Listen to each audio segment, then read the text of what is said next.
message. The future is not set.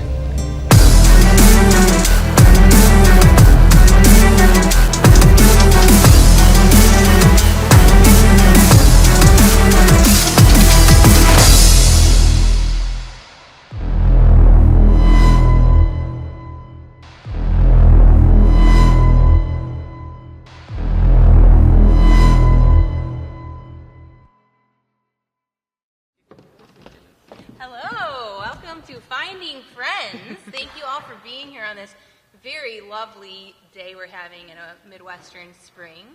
And today you're going to go on a journey with Emily and I. You're going to experience the journey we took once we moved into our current roles as information security analysts. So let's have some fun. First and foremost, though, a little disclaimer here, the views expressed here are solely our own and do not represent those of our organization or employer. With that being said, and behind us now, I am Melissa. It is nice to meet you all.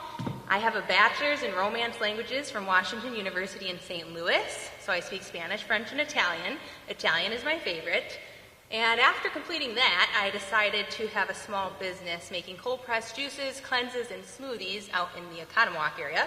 Did that for just under 7 years, which is when I did what any rational person would do. I decided to get into cybersecurity. So I went back to school, got an associate's in cybersecurity at Waukesha County Technical College. Shout out to some of my favorite teachers and classmates are here today. And that was really life-changing for me. I am now an information security analyst at American Transmission Company. And I am a self-described recovering a cappella nerd. It's very important that you know that. If I start bopping, don't be alarmed. I'm an aspiring mixologist, and I am a very proud dog mom. As you can see my babies, I've got Millie, Louie, Bachi, and oh, my husband is swell as well. All right, hi, I'm Emily. I have a degree in criminal justice and a minor in statistics from the University of Wisconsin-Platteville. My original goal was to become a criminal analyst, which I was a criminal analyst assigned to the cybersecurity unit for the Wisconsin Statewide Intelligence Center after college, and that's kind of where my journey to cybersecurity started because I was assigned into that unit.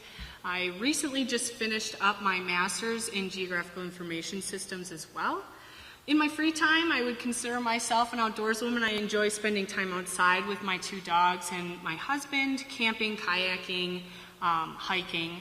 And then I bake on the side. I actually just finished up a batch of cookies for one of my friend's bridal showers that I'm going to this weekend. So I do that on the side. I specialize in cookies and cake pops. So if you're ever looking for that, that's my side hustle. Oh, also, if you like cats, don't worry, I do have a cat. This is my cat, Nova. She's just not very friendly, so we love her at a distance.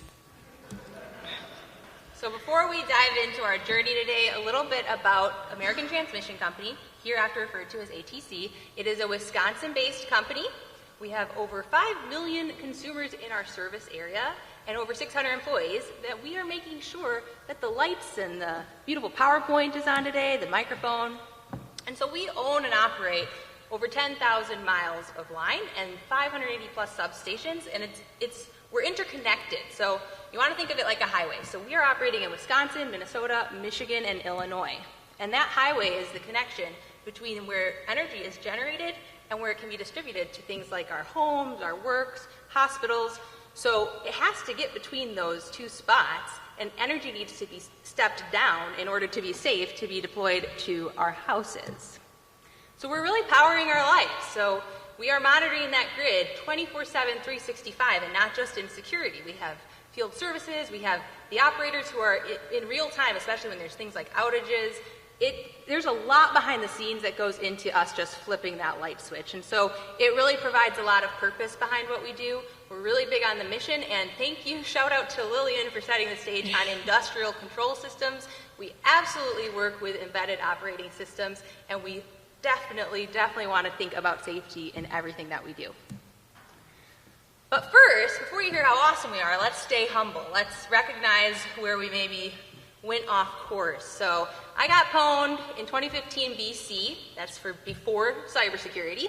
I distinctly remember where I was when I received an email saying that there was a login in my Hulu account, and it was in Cambodia, so they didn't even try to make it somewhere believable, which is actually a great social engineering tactic, because I thought to myself, gee, I'm in Oconomowoc. I definitely didn't log into my Hulu account in Cambodia. Click, enter my creds, and because I was just an infant and before cybersecurity, I certainly wasn't practicing good password hygiene, right? So they now had the credentials for several of my accounts, and that was a really nice mess I got to clean up.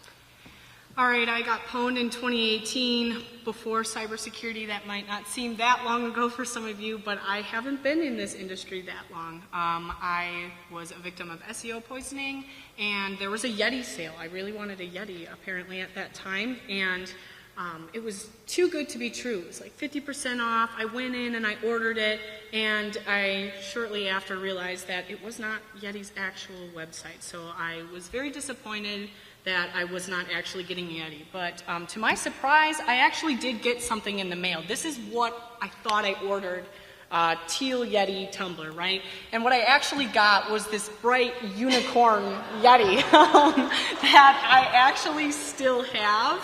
I usually fill it and water my plants with it, and it's a great reminder. It's funny to talk about. So I still keep it. I've had it for a number of years now. So.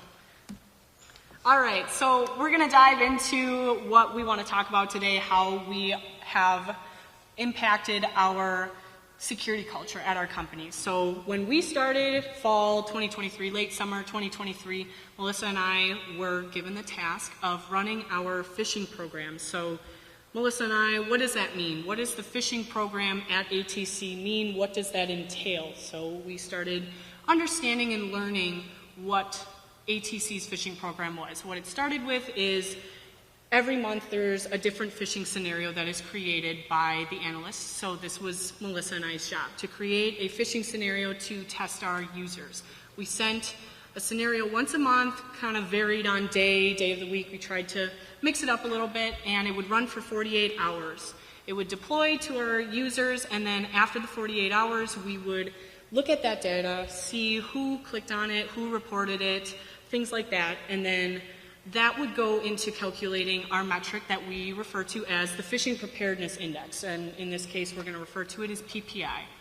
So the importance of this metric is that it actually does go towards our corporate goals towards the end of the year, depending on the number of past failed months, and our leadership challenged us to a 1% or less click rate. So for every clicker, we would need 100 reporters in order to pass that month. So this brought a lot of scrutiny to the phishing program because we were impacting people's money and their bonuses after those corporate goals. So we started at that point questioning, how do we improve this score amongst our company? How do we further educate people about phishing and the importance of security, things like that, so that we can better increase our security at ATC. So we started talking to people.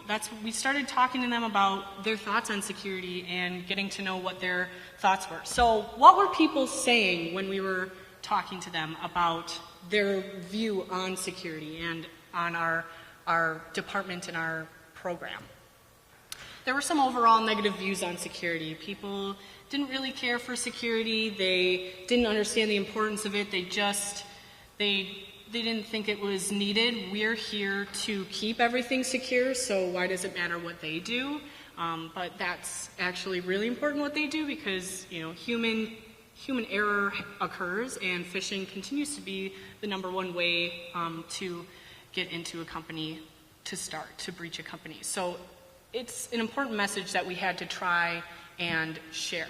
Now I'm on your list. This was some quotes that we've gotten from individuals that clicked on our scenarios. We met with them and we talked to them about, what were they thinking when they saw this email, like what was their thought, what made it appear more realistic to them, and they, were apprehensive. Now I'm on your list. I don't want to be on this list of people that click on your phishing emails. So it was kind of an overall negative view that we didn't want people to have as well. Other people said the phishing tests were easy and predictable. They didn't necessarily respect them, they didn't see the value in them, and they had this overall view like, it doesn't matter, just delete the email. Security are the bad cops. They viewed us as, oh, we're just here to sit behind our computer screens, send emails about policy violations and things that, they didn't want to have to worry about. They just saw us as the bad cops, negative interactions overall. You're just trying to trick us and get us into trouble. So this happens a lot as well, being the people that send out the phishing messages, but we'll talk a lot about what our mission with the phishing program actually is. We're not trying to get people to click. We're really trying to enforce the reporting behavior, because the quicker somebody reports, the quicker we can respond to those things. If someone receives a phishing email in our company, it's likely somebody else within our company received that same one. So we want to be able to mitigate that quickly. And the purpose of our phishing program isn't to necessarily get people to click and try to make it so hard like they can't spot the indicators, but we want people to learn how to recognize those indicators quicker and report quicker as well. So overall, how do we change these negative perceptions? And that's what we're going to get into this presentation. So what served us very well is this idea of engaging, connecting, and listening. And so if you are trying to change and influence culture at your company, you really need to get your users to be engaging with the content and the messaging that you're putting out there. And how can you successfully engage? Well, your content needs to connect with them. So you need to engage with them to figure out what they care about, what their days look like, what their work looks like. We oftentimes think security is the most important thing, and obviously we know it all is, but at the end of the day, everybody else has their most important thing too. So you really want to ask questions so you can create better content that's more personalized, and that's going to boost the engagement. From there, you want to look for opportunities to connect. You want to attend things in person if you can. It's great that you're all here today, and it makes a difference. You meet people, you get a different interaction with them, and it also shows that you care enough to show up, especially in this hybrid virtual world. And it really opens opportunities to collaborate as well. Collaborating across departments has been very, very beneficial for us in creating this security culture change and shift. You want to look for community too. By showing up in person, you're going to plug in, you're going to be aware of opportunities to further build and grow that community. One of my favorite ways that we have engaged in community is something we have actually referred to as Thursday Lunch Club. So when I joined ATC, I was an intern, and we got the opportunity as interns to see all sorts of different parts of the business. And so one thing we did was we went on a substation tour. And a substation, we kind of alluded to it earlier, it is where we're going to see those transformers and, take in energy from our generator and bring it down, step it down so that it's safe for distribution. And so the guys who were leading that day happened to be in charge of Thursday Lunch Club. And I don't know why, but they decided to invite me to it, and I snagged a spot. And let me tell you, the food was very, very good, and it was a low lift. All you had to do is bring one item. So super good deal on my part, especially as an intern, and I would not stop going. Now, I will say I was the only person from cybersecurity, only person from IT, I think, and so I was definitely out of my depths with all these different electrical engineers, but it was a great way to get to know people and who they really are too, what matters to them outside of work and what matters to them at work. So of course, when Emily came to ATC, what do you think I did on her first day? I reached out to those organizers and I said, hey, I got this new colleague. You mind if I get her on the list? They said, sure. Pops up on her calendar. She turns to me, what is this? What the heck is this? I'm like, don't worry about it. Thursday Lunch Club, you're going to love the food and you're going to get to know people. It's going to be a great way to get you plugged in. So then when you're at these things too, if people give you an opportunity to say, hey, I'm passionate about this thing, this is what I'm working on, you need to actively listen to them, and you need to be willing to say yes. I'm not saying you can never say no. As Corey Young pointed out, it's important to know when to say no, but try to also be out of your comfort zone and say yes, because we did just that. We were talking with a user, and he was really passionate about what he was working on. And he said, hey, I'd love to tell you more about this, but our meeting's about to end. I could send you another meeting invite. Would you be interested in learning about hemp? And I was like, come again? Hemp? We're working on hemp at ATC? And he was like, oh, it's high altitude electromagnetic pulse. And it's a risk we're mitigating for the resiliency of our transmission. So we were like, okay, cool, yeah, sign me up. So he did sign us up. He signed us up for an 8 a.m. Monday morning meeting, but we were still excited. So we were there with bells on, and honestly, it was one of the coolest things I have seen to date. I couldn't believe our company was working on this. I was thrilled. And his passion, though, was really, really memorable. I'll never forget it. And it helps us go back to that engage. So it's a cycle, and you really want to be repeating that process to consistently refine your content. And so, speaking of engaging, our content viewership was low, and we had an okay performance the previous year, but we wanted to improve it, and especially that reporting behavior. We wanted that muscle memory that you identify a fish and you're going to report it so that we can intercept incidents left of boom is the term we use. So you want to intercept things before they become an incident. So reporting is a huge way we get eyes on that. So we need everybody's eyes on our content, though, so that they are learning. And so one way we did that was by rebranding. We gave a facelift to the monthly article that goes out in coordination with our fish test. We renamed it the Fish Tank. We came up with a cool mascot, if you will. And typically we saw low viewership after past months. We started off 2024 passing January and February, and we debuted the Fish Tank in March, and we had record viewership. So we knew, okay, this is fun, fresh content. We firmly believe fish should be fresh, not just when it comes to sushi. So your content needs to be fresh. People want an escape from their workday. If they're going on the intranet, they probably have a few minutes between meetings. They maybe are looking for something to kind of distract them. And hey, why not give them something fun and educational? So we also we revived a program called Fish Your Friends. Shout out to Jeff Hama. He brought this in 2021. And then, every team has so many demands, you can only do so much, so we kind of let it go and decided, hey, let's bring it back after our performance in 2023, and let's see what we can do with it. But we wanted to create a buzz, and we wanted to change some of the approach. And so, again, collaborating, going back to that engage, connect, listen, by connecting with our teams, first of all, it pays to have someone with an animation arts in their background on your team. But you also really want to work with corporate communications. And if you can create that relationship with them and collaborate, you're going to get great things like these. Both these logos and designs here were created by corporate comms. So, speaking of Fish Your Friends, you might be asking yourself, what is Fish Your Friends? And I am going to tell you. So, it is gamified learning. So it allows different departments in your organization to put together their teams. Then they reach out to people like Emily and myself to work with us to create their dream fish. And we really like to have fun with it. We'll get kind of nitty-gritty with the HTML and stuff and really do our best to design their dream fish. Then you deploy it company-wide, and people are earning points when they report other teams' fish. They're losing points if they click on other teams' fish. And you can also do bonus challenges, like we did Shark Week, where we deployed one every single day. We did Social Engineering Week, where you could get honor system bonus points if you got answers to what could be people's security questions. And we also decided that whether you wanted to play or not, you're going to play. So you can play actively by putting together a team, and that's going to be way more fun for all involved. Or you can play passively, and you're going to receive the Fish Your Friends scenarios. So we had leadership support to do that. It's really important. Hopefully you all have supportive leadership, because ours said, yes, let's train on these more spearheaded phishing attempts, and let's use this as a way to train on them without demoralizing people's morale and just completely tanking their bonuses. So it was great. We wanted a behavioral change in terms of reporting, but we also wanted enhanced security awareness. We wanted people talking about these things. We wanted them thinking about these things. So in a way, we got them to learn without them realizing they were learning, because they were playing a game. And if you like this beautiful comic here, I have to give a shout out again to Corey Young, animation background.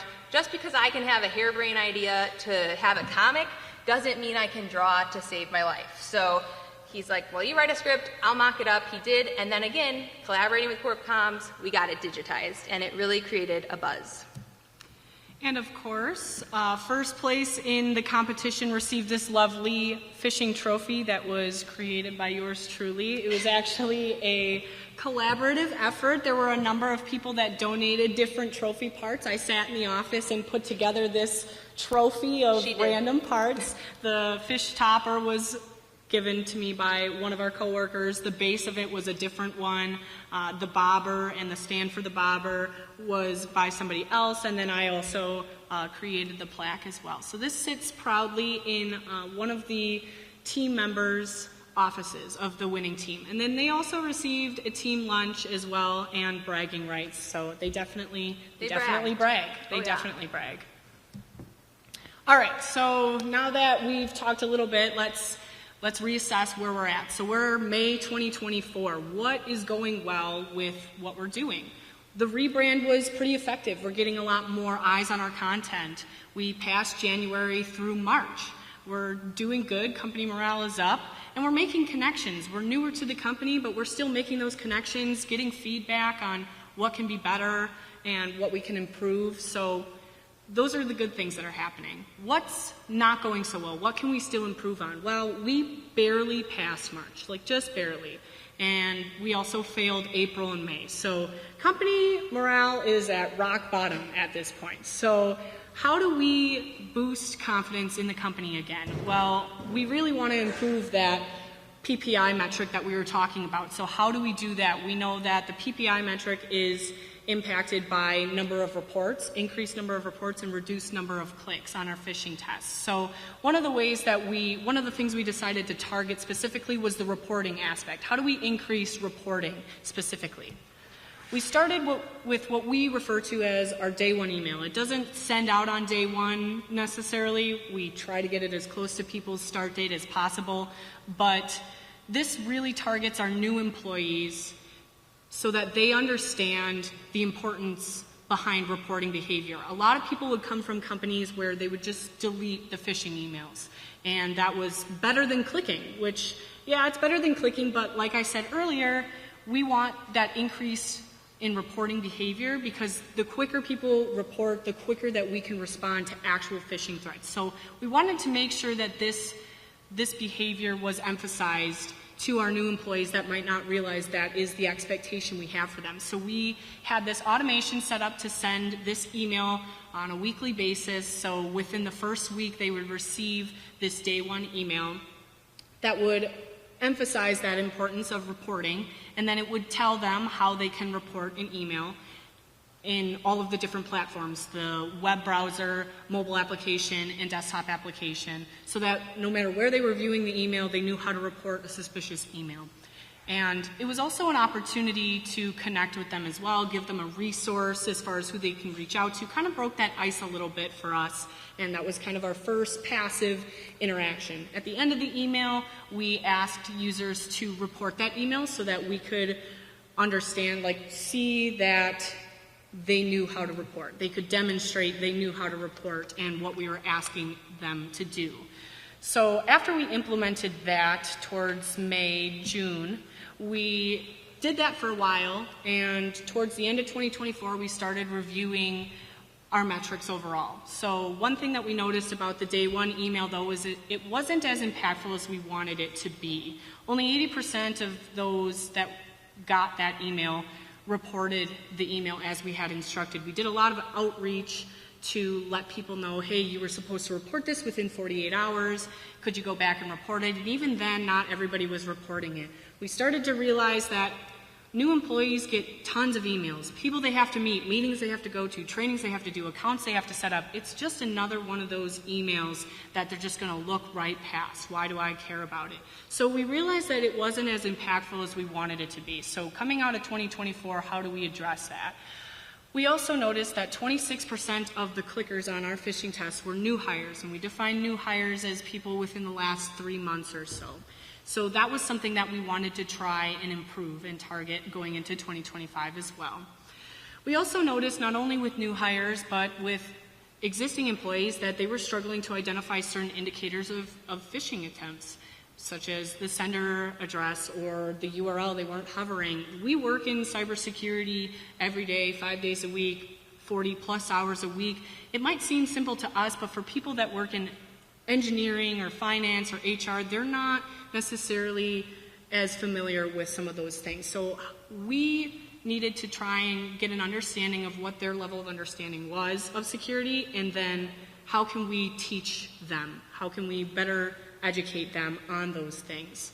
We also saw that both new employees and employees who have been employed a number of years at our company didn't know about some of the security tools we had available to them, our password managers and the best practices for information sharing. So those are the things that we took out of 2024. So how are we going to fix that or address that in 2025? So enter stage left, security briefings. These were established in January of this year, and they really came about as a way to correct those data trends that we had identified in reviewing the 2024 phishing program data. So when we say 26% of our clicks were from new hires, and we're looking to grow, and new hires are going to be a thing, they're going to continue to be something that we want in our company, well, we need to do something about that. They clearly are not getting the information they need to be successful, and we certainly don't want someone's first interaction with security to be something that can be perceived as negative, punitive, condescending, anything like that. And so we took these analytics to our leadership, said, look, this is what the data is telling us, and they said, okay, you have our support, go do something about it. So Emily and I put together what we call security briefing discussions. It's really designed to be a way to connect with those new hires, and we also use the material to follow up with clickers. We've tried numerous approaches to that, and this has been very successful with making people feel more comfortable. It's a much more friendly, warm, welcoming way to connect with them and really start building that relationship. And again, we touch on those best practices and tools, because what really spurred this wasn't even just the 2024 data.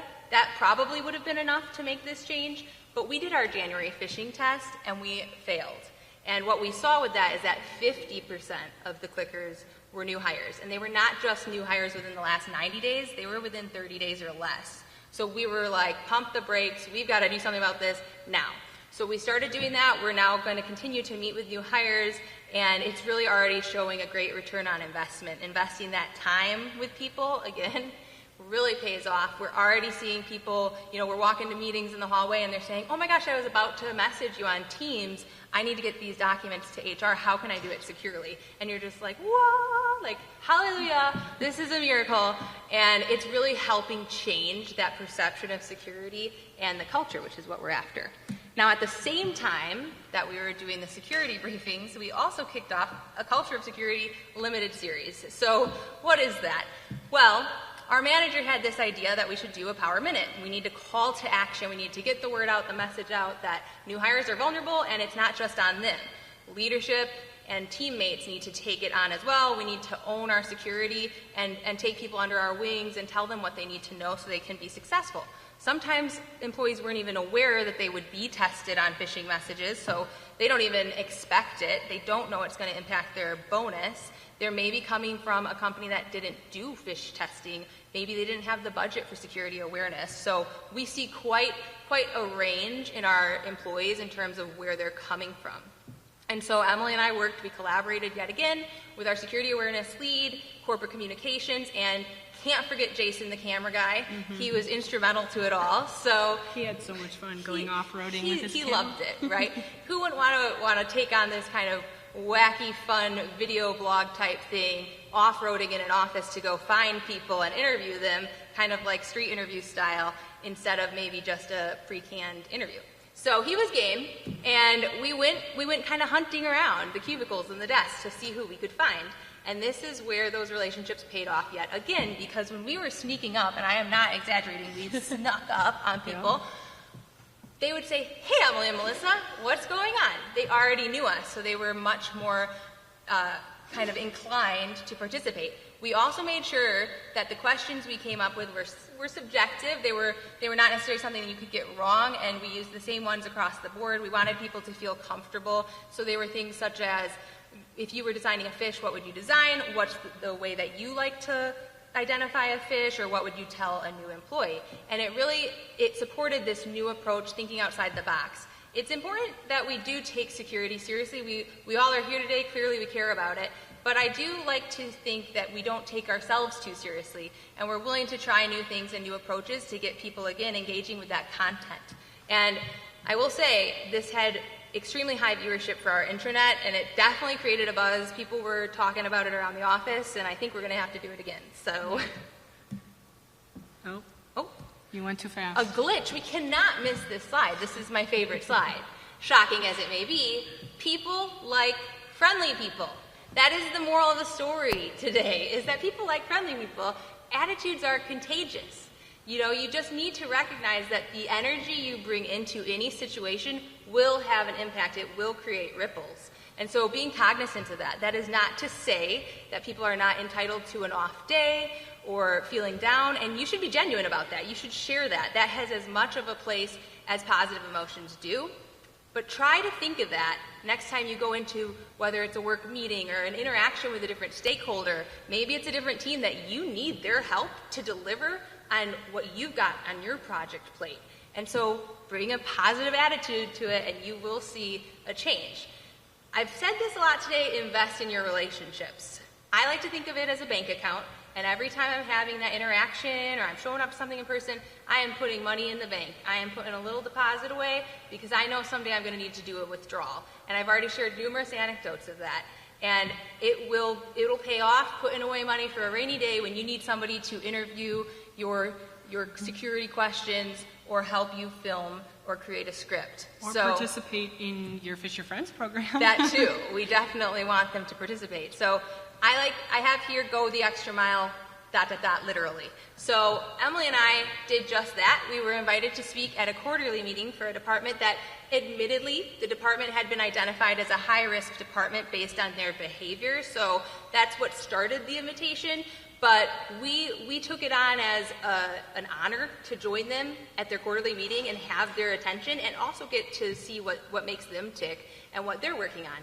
And it was at our De Pere office, and neither of us had ever been. So we were like, they were like, you can attend virtually. And we're like, no, we will be there. So we were so excited, and again, it showed them that, wow, they came, they care, they stayed. We stayed for the rest of the meeting because we wanted to see what happens in their department. And immediately, again, relationships were the return on investment. People reached out to us subsequently to ask how they could securely donate to our company campaign in conjunction with United Way without accidentally exposing any data. So if they didn't have that, if they didn't meet us and make that connection and see that we're friendly and approachable, that we are fun, friendly, and informative, as we like to say, then they probably wouldn't have felt comfortable reaching out. It was also not a short drive. We are from this area, to be clear, so we don't live in De Pere, so we definitely took the time to drive. It was fun, there. though. It was fun. All right, so this kind of ties into brand, personal brand. This is a topic that I think comes up a lot more often now. So what's your team's brand? So what is personal brand? It's really what you value, what you want people to see of you. We want to be approachable. We want to be people that can be fun and informative in the same breath. So I would ask the question, how would somebody describe you in 3 words? That's a question that I think that would determine your personal brand. And as I talked about in a previous slide, what people were saying, we kind of had these negative views on security, and that's not the brand that Melissa and I wanted. I think we're really fun and nice people. Positive, yeah. So I want people to know that about me. I don't want people to come into an interaction for the first time with a negative view because that they just got that from word of mouth from somebody else, like, oh yeah, security's kind of, bad or whatever. Oh, you clicked on a fish, now you got to go talk to them. So we don't want that view. We wanted to change that perception and write the narrative of that friendly, fun, and informative. We don't want to lose sight of the main mission of being informative and furthering that education of our employees in good security practices, but we do want to make sure that we are approachable so that people feel comfortable coming to us, even if they do make a mistake. I'd rather somebody come to me when they make a mistake and be comfortable with that than finding out down the line when it's too late to turn back and people, our systems are breached or whatever it may be, right? So we don't want people to think that approaching us is going to result in something punitive. So why is brand important? Well, it builds that trust and it builds those relationships. People are comfortable approaching you, or maybe they're not. If that ends up being your brand, that's what you're known for. And it builds that reputation and that credibility as well. So going towards the end of this a little bit here, what do we hear and see now when we are a year and a half kind of into our company and we've made these connections with people, we've continued to try and impact that security culture at our company? You're pleasant to talk to. We do hear this now. We have people that, You know, they were nervous to talk to us, but they think that we're pleasant to talk to. But they do say they don't want to talk to us again anytime soon. They don't want to talk to us in regards to clicking on a fish. But even the same person that I think we're both referencing in this scenario has talked to us since and says, oh, I almost clicked on this and then I had to hover, and they're proud that they've recognized the indicators that we've educated them on, and they talk to us about that. Whoever does your tests are really good. They're really great refreshers. Some people come from companies where they don't do phishing tests, or their phishing tests aren't as difficult. We do a range of complexity for our phishing tests. We do easy, intermediate, and difficult. We try to hit one of each quarter. But what I'm trying to get at here is that they're not always easy and predictable, and people aren't as apprehensive anymore. Some people are still apprehensive, but they respect them a lot more. They see the value that we're trying to bring with this program because we've communicated that. You're actually really nice. This actually came from somebody specifically when we met them in De Pere, and they said this about Melissa, because Melissa's first interaction with this individual was via email, and it was a policy violation. They're like, oh, like, who is this person and this new person at ATC? And when we met them in person, they were like, wow, you're actually a really nice, like, bubbly person, because they don't know us until we build those relationships. And that first impression of that punitive kind of policy violation email, like, can really set the stage for that relationship to begin with. This is subjective, but they do say they couldn't have hired better people. People really do enjoy speaking to us and, reaching out when they need something. And I think that we've done a really good job doing that. But other things that we see, they tell us their sneaky phishing ideas. We have people say, hey, I think I want to do this for our Fish Your Friends team, fish. Or, hey, you should do this for an April Fool's fish. And sometimes we can't get our leadership on board, but we love talking about the phishing ideas, and then we do store them and take them to the side and think about them for later and implement them later. So they engage with us a lot more. They reach out for that advice and that verification. They ask us, how can I best share this information securely? Or, hey, like, can you look at this email for me? I'm not sure about it. It seems suspicious. And they actually feel comfortable reaching out to us. And then they invite us to talk about security. We just got invited by a new no, not a new hire. It was somebody that we talked to that clicked on one of our phishing messages, and we gave a security briefing to, and they said, hey, you should come talk at our quarterly meeting. And we wouldn't get those opportunities necessarily through the different departments. I think they're the project department, something like that. But we talk about security with our internship program. We've done presentations with the Girl Scouts. There's a number of different things that we've done. Again, collaborating is really the key there, too. So ultimately, they feel comfortable and they trust us. They are comfortable approaching us even when they do mess up. They own it because they don't fear punishment out of it. And yes, it's not great when somebody clicks on one of our phishing links or even an actual phishing link, but we don't want them to hide that and then we find out later when it's too late. We want them to feel comfortable approaching us, and we try to take every opportunity as a way to further educate them. How can we better educate them? What made this fish look legitimate to you, so that we can kind of reframe how we better educate them on those things. So continuous improvement mindset is another thing that has served us well, and when I say continuous improvement, that's certainly not foreign to cybersecurity. We're constantly hardening our defenses, looking to improve, but I like to apply it to our mindset as well. First up, live in wonder. And what I mean by that is keeping an open mind. You never know what has been on someone's plate, what kind of interactions they've had that day, what their home life is looking like. So don't make assumptions about users. Anybody can click. We've had people of all different levels and seniority click, so it can happen to anyone. You clicked in 2015? Yeah.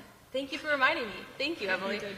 But I would just say that you want to come into that situation and that conversation open-mindedly, and you really want to help them understand that you care. You're bringing empathy into that situation, and you're assuming the best of them. You're not just assuming that they don't know anything and they should have done better. You want to understand what was going on. Feedback is for using. If you ask somebody for feedback and they take the time to give you that feedback, you should be expected to use that feedback. Now, that's not to say every piece of feedback is going to be usable, such as making all emails pink. That's a real piece of feedback I've received. But try your best to use the feedback. One example that we did use is when we would go into these conversations or presentations with different departments, and we would start talking about real threat intelligence, real campaigns that we're seeing in the wild, tactics, techniques, and procedures. People just lit up. They could not get enough of that. They wanted to hear about that. They were interested. They wanted more real-time notices as a feedback we were getting, requests for that. So we decided continuous improvement. Okay, we rebranded the fish tank article. We've got a good title, logo, mascot. How can we add this request to it, and how can we get this content in there? So that's what we did. We added it because, again, we are tailoring our fish tests. They're not just plug and play straight out of the box. We want to make it a challenge for our users because we respect them. We know they're smart. We know they can do this, and if you challenge them, they'll respect you better too. They'll respect your tests, and they want to learn about what's actually going on, real threats. And then evolving the program. Identify where people are struggling, avoid complacency, and don't be afraid to adjust accordingly, adjust on the fly. I hope, again, not everybody has supportive leadership. I hope that's the case. We certainly do feel empowered to continuously improve our program and our processes throughout the year. We don't have to wait for some magical date to do so, and so if we notice an insufficiency or something that could be better, we want to change it. We don't want to wait to make that change. So we want to make it clear, too, that it's not a one-size-fits-all. This is kind of what worked for Melissa and I at our company, and some people don't have as supportive of leadership, but ultimately, hopefully, you've noticed a trend of kind of what we've done to adjust and improve our program. We started with assessing the current state. What does the fish test look like right now as we're receiving it as our new task and new employees? And then where did we want to go from there? What was a goal we wanted to set? So then from there, taking those two, the current state and the goal that you want to reach, and identifying, okay, what are the gaps? How do I fill these gaps? So then plan to fill those gaps, and don't stop at plan. Make sure you execute on those plans too.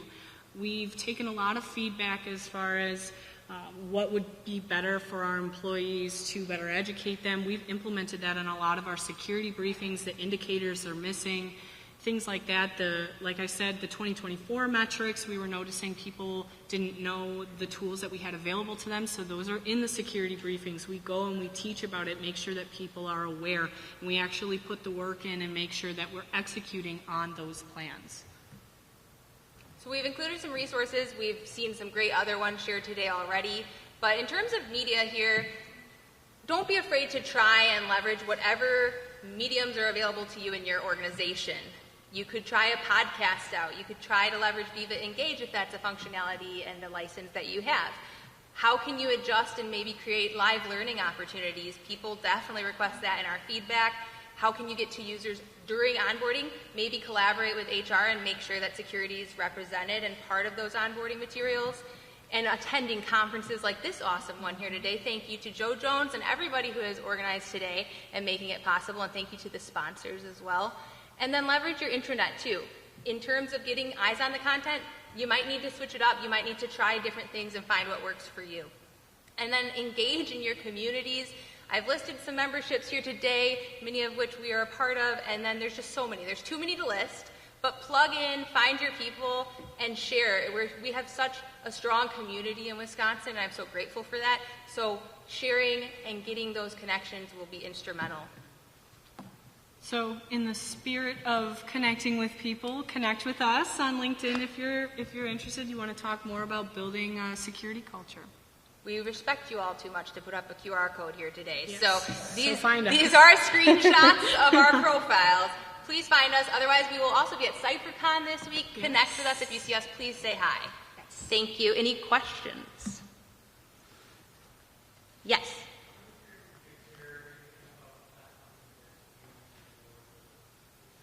Absolutely. So when we started working on the phishing program, we were using CoFence, PhishMe to deploy. And we switched, I believe, in December of last year to using Microsoft Attack Simulator. Definitely differences between the platforms. We typically like the ability to manipulate, again, the HTML a little bit more, so we like that functionality.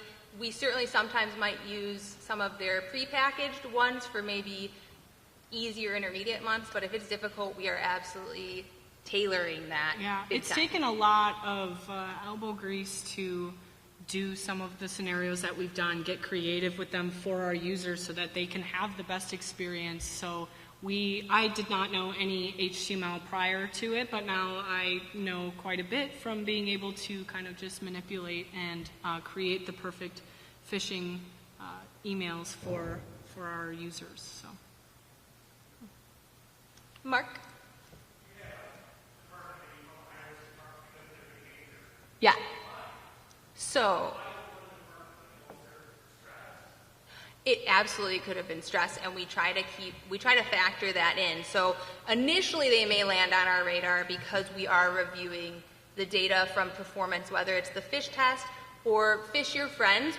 That's not going into any corporate metric, but we definitely review performance. We don't do as much follow-up activity, if any, with those because that's not part of their job. But I will say, if they're clicking and you see that, so for example, one individual clicked on 5 Phish Your Friends attempts. They didn't click on any phish test for whatever reason, but they were clicking on all these Phish Your Friends attempts. So what's that about? Are they getting a warning from a colleague about the phish test, but people don't warn about Phish Your Friends because on the landing page we ask them not to so that it doesn't spoil the fun and the ability for teams to earn points? Maybe. So you see that with one and you're like, okay, something to be aware of, but then you see that with a lot in one department, and that's when we're starting to say what's going on here. And it is, oftentimes it can be that that department has a lot going on, maybe they're understaffed or maybe they've overcommitted to things, so we definitely then talk with our team and our leader, and sometimes our leader might talk to their leader to get a better understanding of what the situation might be. So there's a lot of communication that goes into that. But that's generally how then we'll kind of say, well, maybe you'd like to invite us to come to your department meeting. And it always bears really good fruit when we do. So, yeah, thanks for your question. Did you have a question, sir, with the hat?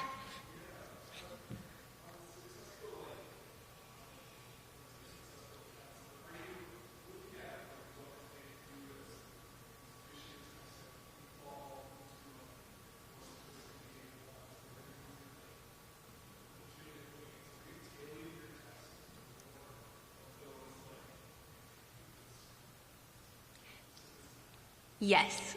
Yeah, I would say yes. yeah. We did even one of our hardest tests last year was a business email compromise. So we did spoof our own domain. There were plenty of indicators if you looked for them.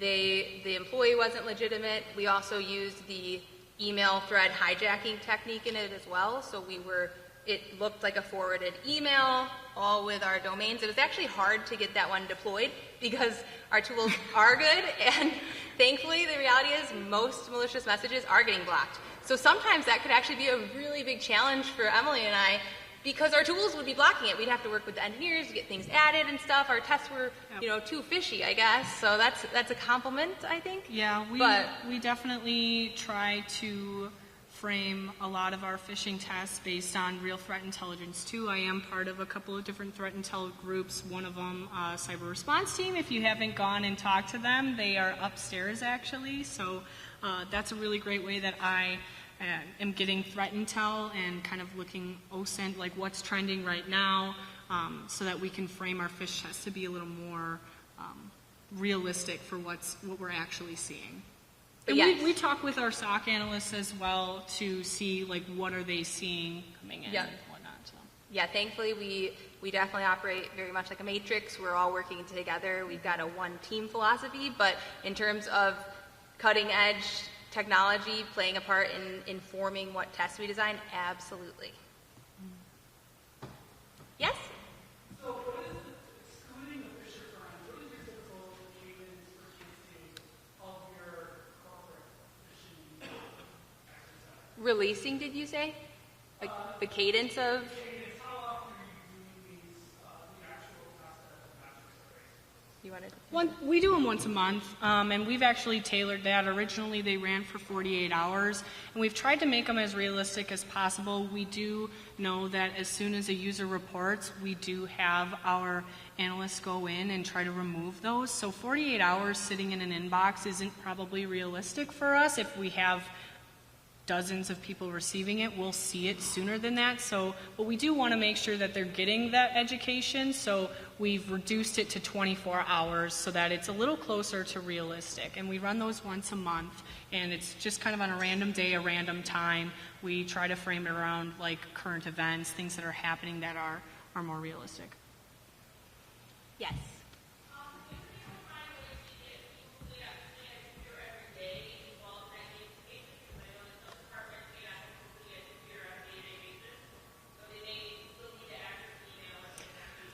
That's a great point. Thank you for asking, because now I'm definitely we're getting ready to kick off Fisher Friends again, and now I definitely will be saying we need to get to those people, because you're absolutely right.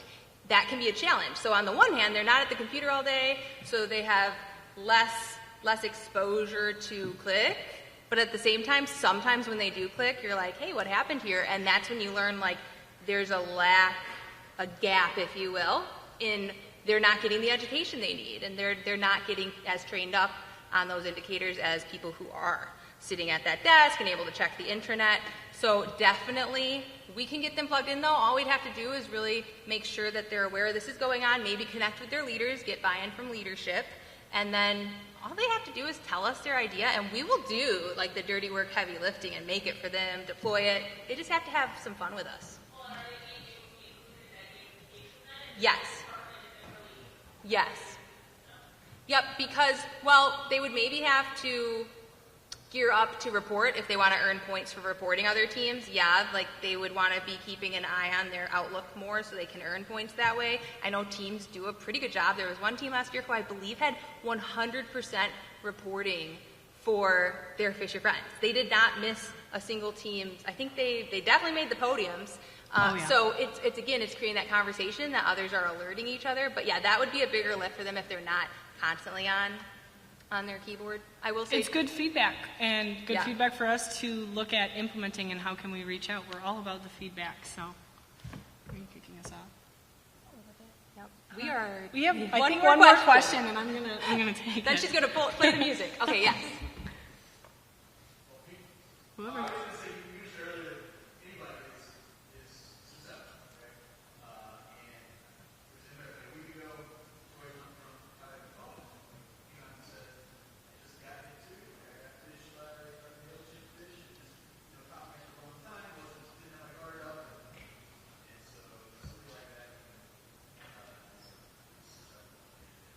Exactly. Thank you for sharing that. I love that. We've had executives that have clicked on our phishing tests as well, and they own it. And you know, it's not the best scenario, but it's how can I do better next time? How can we better educate them?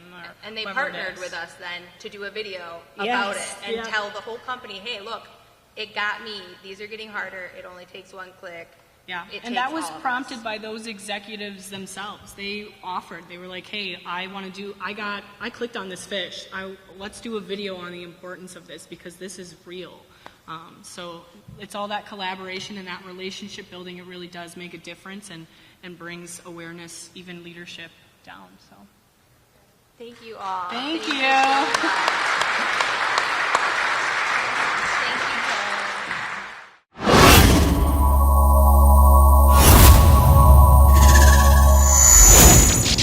you.